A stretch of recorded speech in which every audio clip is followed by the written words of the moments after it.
That's good. Let's try some of this one. Edible flour. You need the flour?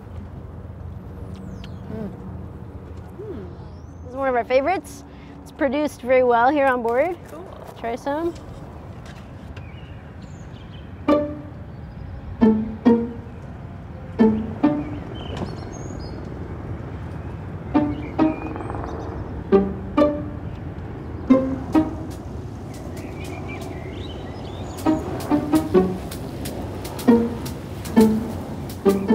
Right now in New York City, almost all of our food comes from outside. It's not as fresh because of that, and it's much more expensive. We also have the outputs, so all of the garbage that's created from the packaging of this food coming into the city. So it started with an idea, you know, what if, like clean water is a human right, what if food could be that way too? And what could a city like New York look like, and how could it function if that was the case here?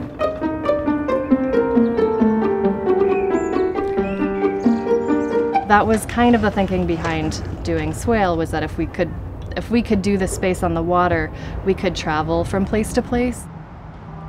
Where we were in the South Bronx is definitely considered the biggest food desert in the United States. Mary, she pointed out to us it's illegal to grow fruits and vegetables in public parks. There's no laws about growing vegetables and fruits and herbs on the water, so we found a loophole to get around. Swale was an interesting kind of provocation. Of course, New York City's not going to feed itself from one floating barge, but she can capture the imagination of individuals that visit, of kids telling them, yes, you're allowed to pick this food.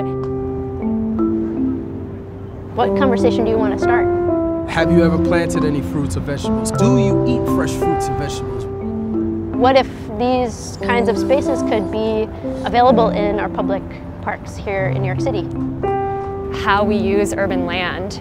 What if our systems of food supply and distribution looked a little bit different?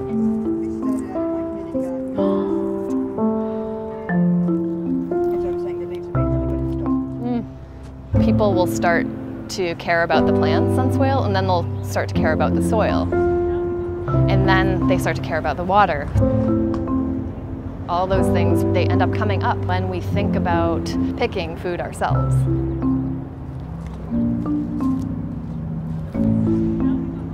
It really matters that we get together and work together on things that can be bigger than what we can do on our own. Our cities face many different kinds of crises. We have the crises of aging infrastructure, of affordability, of climate change.